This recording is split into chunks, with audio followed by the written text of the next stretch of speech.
Taking a seat by the table, Eric fished out his tobacco tin. "We'll see. It'd have to be a bloomin' big win to afford the likes of a pony. But maybe summat like that rocking horse, the one in Blackler's window, 'cause that don't want feeding or a special place to live." Licking the length of a cigarette paper, he glanced at Lizzy in feigned contemplation. Let me see.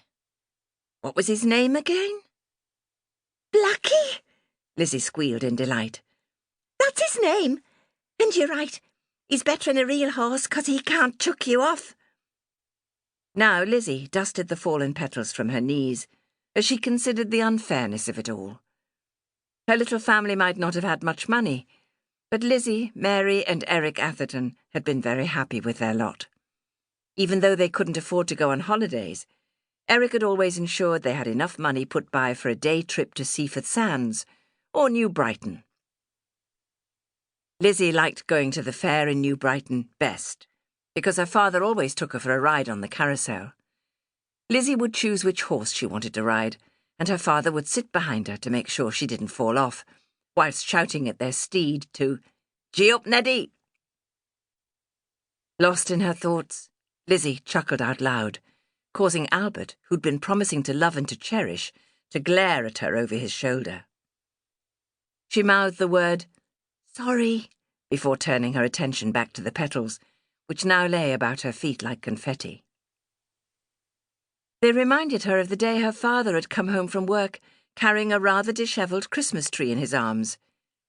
He had appeared in the kitchen doorway looking pleased as Punch with his efforts. "I said I'd get us a tree, and I did." He pulled gently at the branches. It might be a bit wonky 'cause it had a bit of an accident on its way to market. That's why the fella said I could have it for half price. But if it's good enough for Father Christmas, it's good enough for us. What do you reckon?" Lizzy had nodded eagerly. "It'll look grand with a few decorations. We're making paper chains in school tomorrow, and I'll ask Miss Gregory if I can make a star to replace our old one as well. She's got all sorts of stuff I can use, and I'm sure she'll say yes, especially when I tell her we've got a tree what looks stronger than the one we had last year." Her mother coughed on a chuckle. "You mean, the one that fell over as soon as you looked at it?" "Aye, it was a bit flimsy," agreed Eric. "Still, a tree's a tree. You ask any dog." "Eric," protested Mary, before casting her daughter a reassuring glance. "I'm sure no dog's been near this and love. Just you ignore your father." Eric had winked at Lizzy, who was giggling behind her hand. "Yeah, Mam's right, half-pint. I were only pulling your leg. You make sure you get them paper chains done quickly so's you can do us a special star tomorrow." Early next morning, as Lizzy walked past the tree they'd decorated the previous evening with baubles and tinsel, her tummy fluttered with anticipation.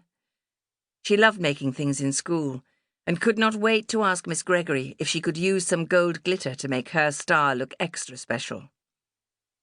As she entered the kitchen, she smiled broadly at her mother, who was standing next to the small stove. But when she saw the worried frown etched on her mother's brow, her cheery demeanour faded. "Morning, love. I've done you some toast. You're going to have to see yourself to school this morning 'cause your dad's got the bellyache." Mary handed Lizzy a slice of thickly buttered toast. "Knowing him, he's ate something he shouldn't have, although he insists he hasn't, and even though he can hardly stand on his own 2 feet, he's still insisting on going to work." Shaking her head, she tutted to herself. "I've told him he's to stay home till it passes, but will he listen?